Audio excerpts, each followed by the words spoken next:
Hello lovely people, welcome back to my channel. I hope you are all well. We are continuing our roundup of the year.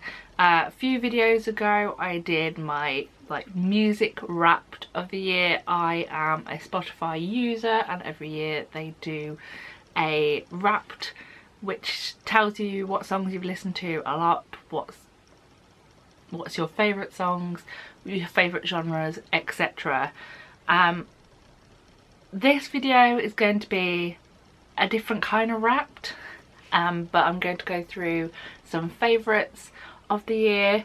I have different categories, so if you just want to hear me chatting about theatre for I'd say a good 10 to 15 minutes, stick around and we'll get into it in 2 whole seconds.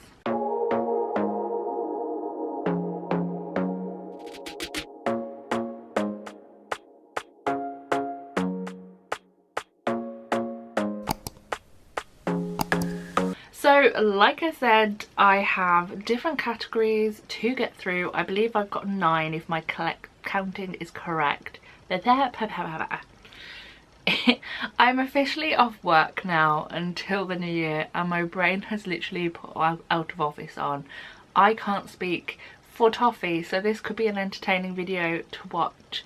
But without further ado, let's get into it. And first category is the most watched category. Now when thinking about these categories, was like, okay, we're gonna have one answer for each question or for each category. No, because I have no self-control. So when I thought most watch, I was like, I know it's going to be this one. I do repeat watch, but I kind of leave gaps in between my repeat watches so that it's not like a continuous loop. However, apparently I watched a few things a couple of times. So under most watched we have 4 shows, all of which I've watched twice. So up first we have that little badger there, The Lion, the Witch and the Wardrobe, which I saw on closing day, not closing performance, closing day in the West End at the Gillian Lynn.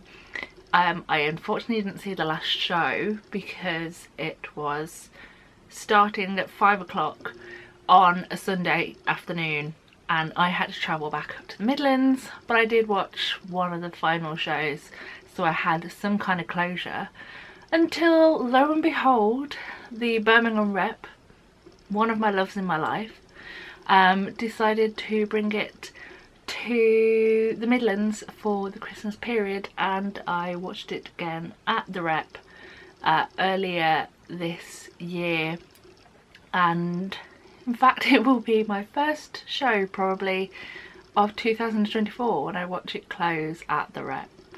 It's kind of like a full circle thing.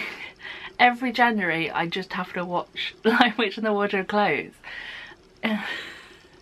It could happen again next year because I believe it's the Leeds, I want to say Playhouse and I know that's probably wrong, but one of the theatres in Leeds are having it next year, so it could happen again. But I did see that show twice. Also we had Mincemeat, Operation Mincemeat. I saw it twice this year, once seated, once standing. I did a video all about my opinion on both, which I will try and remember to link in the description area, but literally go onto my page and Google seated versus standing and you'll see that video.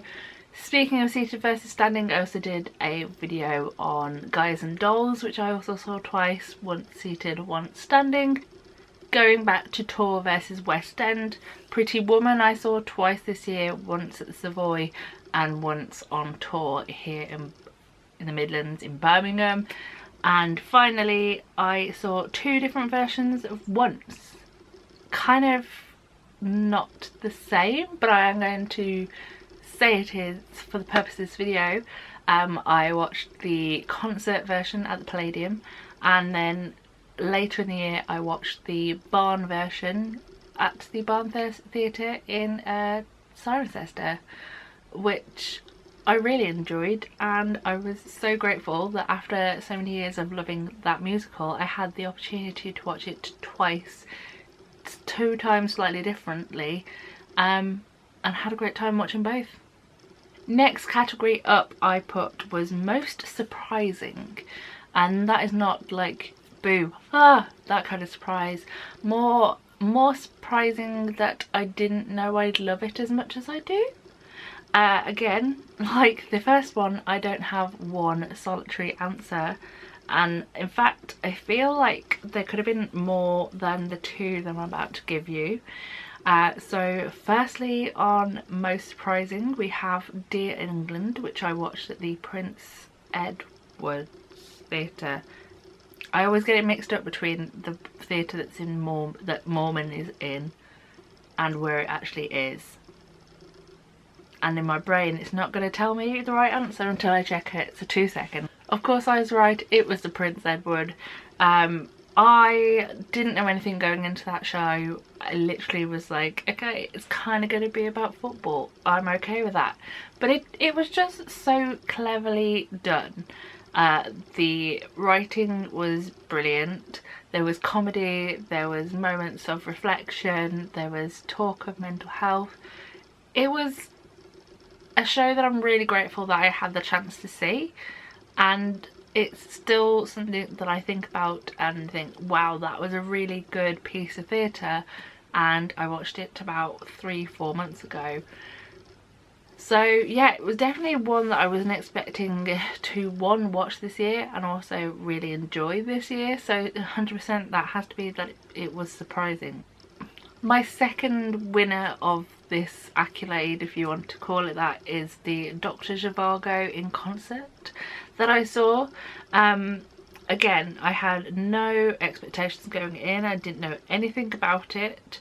I didn't know the story of Dr. Zhivago, still not 100% sure, but the concert version that was put out was amazing. The cast involved were insane.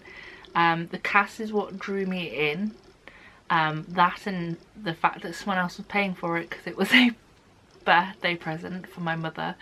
But I still listen to a lot of the music now. It's got drama, it's got everything, and the music involved is just like top notch. And again, I didn't have any expectations going in, and I really enjoyed watching it, so 100% that is one of my most surprising shows of the year. Going from a high to a low, we've got the most disappointing. I didn't want to call it disappointing, but there's not like a negative word that's not gonna make somebody a bit angry. So let's stick with most disappointing, and there is one show for this category. And if you have seen any of my videos this year, or you are part of my friend groups, my theatre-based WhatsApp chats, you all know what's about to come out my mouth. La Bamba. Unfortunately, it wasn't my favourite show of the year. It tried hard, but it just wasn't there. I feel like they've tried to put too much into the plot, and the performances were excellent, but it was let down by, I'd probably say, the writing. There was interesting moments, a lot of things that me and my friends still talk about now, but I feel like it just needed a little bit more time and a little bit more looking at. I know people who really enjoyed seeing the show, and from the various places they did on tour, and they had people speaking to cameras about the show. There is fans out there, and that is great, but the show was just not for me. It wasn't one of my standout shows. It was one that is memorable, but not for the reason it probably should be. So unfortunately that has to be my most disappointing, and I feel bad because there were elements of it that were really, really good. The cast were great, the choreography was lovely, but there was just something about it that you can't love every show, I suppose, but yeah, let's move on. The next category was actually a Genius one that was sent to me. That makes me sound like I'm really popular. I asked my friends on WhatsApp to suggest some categories for this video, and someone put this one. I was like, this is genius. And that is saddest closure. Now again, I have 3. I can't just like sum something up brilliantly and precisely, as proven by the fact that this video is already like 10 minutes long. But I have 3. One, in fact, hasn't yet closed at the time of me filming this video, but may have closed by the time this video goes live, because I'm filming just before Christmas so I can have Christmas off. And that is Crazy for You. I really enjoyed seeing that show. It was so like feel good and just perfectly romantically choreographically, it's just everything about it was so brilliant. It's just a shame that for different reasons it hasn't had the support and the love and just everything that it should have got, which is a true shame, because like I said, I really enjoyed it and I will be sad to see it go. Obviously there is something moving into the Gillian Lynne in the new year, which is Standing at the Sky's Edge, but the Gillian Lynne has always been like a safe haven for me. There are so many shows that I've had in my life and in my heart that have been through that theatre, and it's always gutting to see them leave, and Crazy for You is not an exception. I'm really sad that it's going to close. The other 2 have closed and both were sad and kind of unexpected for one. And the one that I was shocked when they did announce they were closing early was Ain't Too Proud. I again really enjoyed the show. It was very cleverly done. The whole thing was told by one individual's perspective, which meant that that individual was fully on stage for the whole show. The music was great. It was all of the music of The Temptations, and again I was really quite shocked when they announced they were closing, and they were closing early, and it still makes me a little bit sad that it came to that kind of ending. Thirdly is one that I'm sure some people won't be surprised that I'm putting under this category, and I had to double check that it closed this year because it feels like it's been closed for so long and that hurts my heart, and that is Come From Away at the Phoenix Theatre in London. Still walking past that theatre now hurts my heart a little bit. There has been 2 shows in there since. Obviously you've currently got Stranger Things there, but previous to that there was the Spitting Image musical. I don't actually know what it was, but not to walk past and see that view still hurts my heart to this day. Having Come From Away in that theatre and knowing it was there was always just like a safe haven, a safe place, and like I knew it was there. I didn't need to watch it constantly because one, my emotions couldn't deal with that, but also just like knowing it was there, it was just telling me I was okay. And when it closed, it just broke me a little bit. Obviously we are getting the UK tour next year and I'm 100% grateful for that, and I will be watching it at least once maybe in a few different venues. But like I said, when all the frontage came off for Come From Away and got replaced, it just truly hurt my heart, and it's definitely one of the saddest closures that we've had to go through, at least for me, in this past year. So yeah, let's brighten me up before I cry. Next category we have is most hyped. Now, hype can come from various different places. For me, I am very much hyped by friends and by blogs and by YouTube videos. I do watch them occasionally as well as making them. The three that I have put forward for this accolade and who I've won, because obviously they are my awards, they are my roundups, and they will win. We have got two that were hyped by many, and then the third one which was hyped by many but also by my friend Mark, who told me I had to go and watch it. Didn't warn me that I was going to cry though. Rude, Mark. Truly rude. But the three that I put for most hyped, again, they're probably not going to be any surprises in this moment, especially because I think I mentioned all three of these during my music based Wrapped video. We have got Operation Mincemeat, we have got Guys and Dolls at the Bridge Theatre, and we have got The Little Big Things. I feel like I don't need to talk about this category too much because we all know I'm a little bit obsessed with all three of those musicals, and I'm 100% grateful that I found all three in this past year. They are all also going into next year. Some of them have a longer date than others. I'm looking at The Little Big Things closing in April, March, early next year.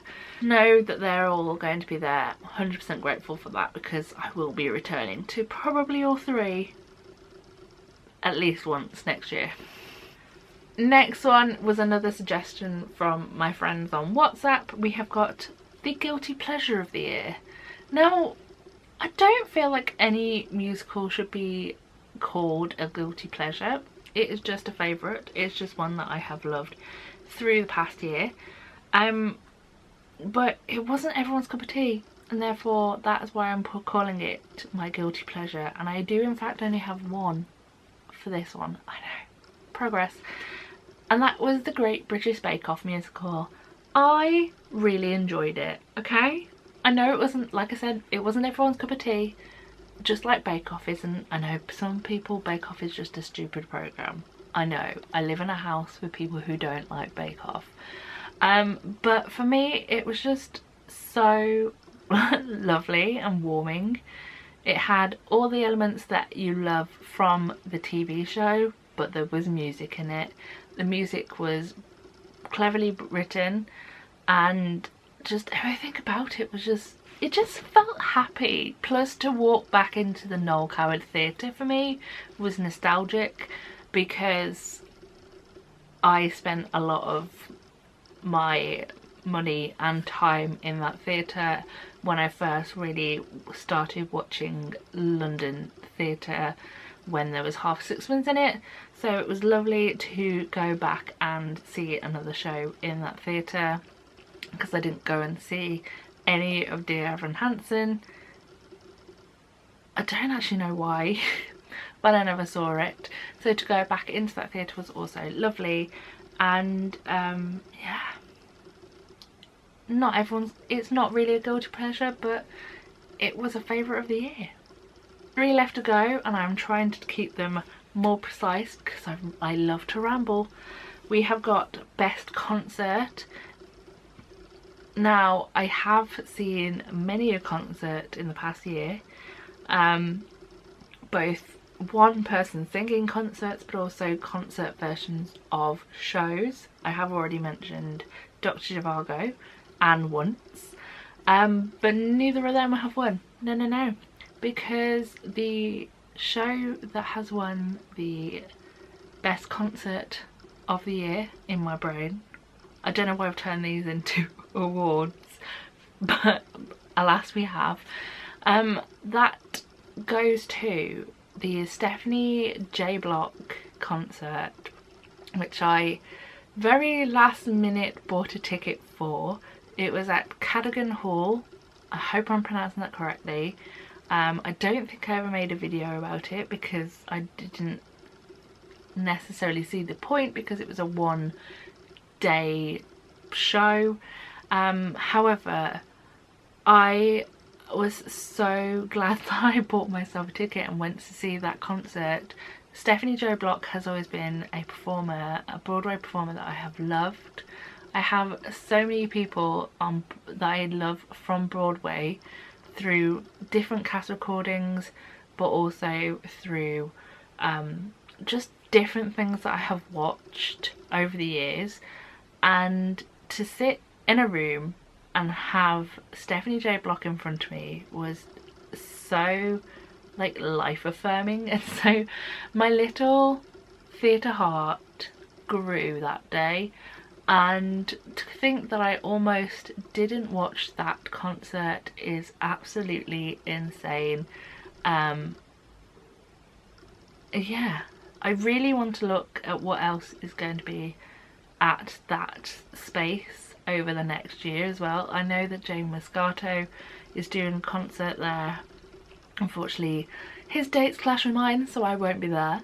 But it was such a nice little, well, not little, but nice space to watch a concert. And yeah, I really just enjoyed watching it, and I'm so grateful that I got myself a ticket. Next up we have got Best Venue. Now, I love visiting different places and new places, and places that I've seen and visited previously, like mentioned the Noel Coward. However, my two best of the year were two immersive venues, for two different reasons in fact.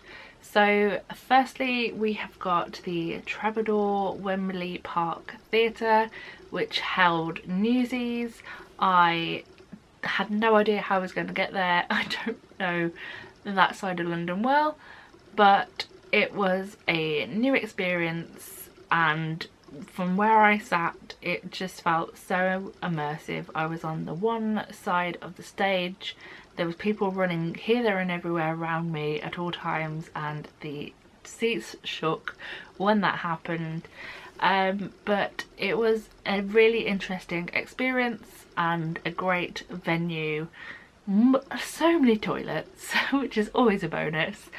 And yeah, I just really enjoyed my time there. Now I know where it is, it's always good to return to shows, and not shows, but return to theatres.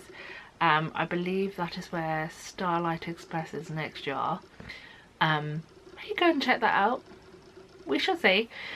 But it was definitely an experience to visit that theatre, and also just the way it was set up for Newsies was absolutely excellent. But speaking of immersive, my other favourite venue of the year was and still is the Bridge Theatre, because I love Guys and Dolls. I just love everything that they've done for that show at that theatre. From the moment you step in and you're all greeted in the like atrium area, is that the word I want? Probably not, but it's the one I'm going to use. But just stepping in there and the amount of pictures that I've took of just walking into the building and having the Guys and Dolls and the lights and everything, love it. Every member of staff that I have had the chance to encounter at that theatre is always so welcoming and friendly and just glorious. And again, I have done seating at the Guys and Dolls, I've done standing, and when you do standing you need to get in there ASAP, because being in there as soon as they open the doors is a joy to behold. You encounter the actors who help facilitate the moves throughout the show, but it's just a great space with such welcoming staff, and yeah, I just love it there. It's so just nice, it's lovely, and 100% one of my favourite places to visit theatre wise. over the past year. The final category, if you will, is most visited venue, and there was an outright winner but also a valiant second place, so I decided to talk about both. So the outright winner with 4 visits was the London Palladium. The London Palladium have been amazing this past year with their concerts. I had the joy of visiting for 4 separate concerts. We had, I've just counted them, can I remember them now? We had Love Never Dies in August. We had Dr. Zhivago in May. We had Ariana DeBose in April, and we had Once in concert in March. So a little bit of everything. Very eclectic and differing range, but a great experience at all 4. I do have a soft spot for the Palladium. I feel like everyone who has visited it has that soft spot, and yeah, I love it there. And the concerts have been amazing at that venue over the past year. My second most visited venue, try saying that quickly, is the Birmingham Rep. And like I said, I kind of wanted to mention that venue too, so here we are. I believe I've had 3 trips to that venue. In November we went to Lion Witch in the Wardrobe. In April we had Pride and Prejudice sort of, and in October, which is the one I was missing, we had Sinatra the Musical. So yeah, and welcome and glorious second place with 3 trips. One place I wish I had visited more this year, which I just hadn't got the chance to, was my actual most local theatre, the Wolves Grand. I feel like scheduling between me and the Grand have been tricky over the last year. When things I have wanted to go and see at the Grand have been at the Grand, I have either been unavailable or on holiday, which is very rude of myself. So one of my goals for next year is definitely to visit my home theatre, the Grand Theatre, a few more times, because we all need to support our local theatres, especially when your local theatre is the Wolves Grand, which is an excellent place to visit. It's got the me seal of approval. Anyway, there we go. What a chatty video. I hope you don't mind. There will be another one of these coming up because I have to do my annual end of year here are all my programmes video, and at the current time, I think I counted earlier and I'm on 42. I have one more show to go to between now and the end of the year, so look out for that video. I believe I'm going to try and get it ready for New Year's Eve, so yeah, look out for that one. Make sure you get a cup of coffee or a cup of tea or whatever beverage you are enjoying over this festive, who knows what day it is, period. But there we go. I'm going to leave this video here. I've been talking for long enough. I love you all lots and I hope you come back for more next time. Tell me what you would put under each of the categories that I have talked about in this video. And yeah, I'm going to leave it here. Thank you very much for watching and I hope to see you soon. Bye.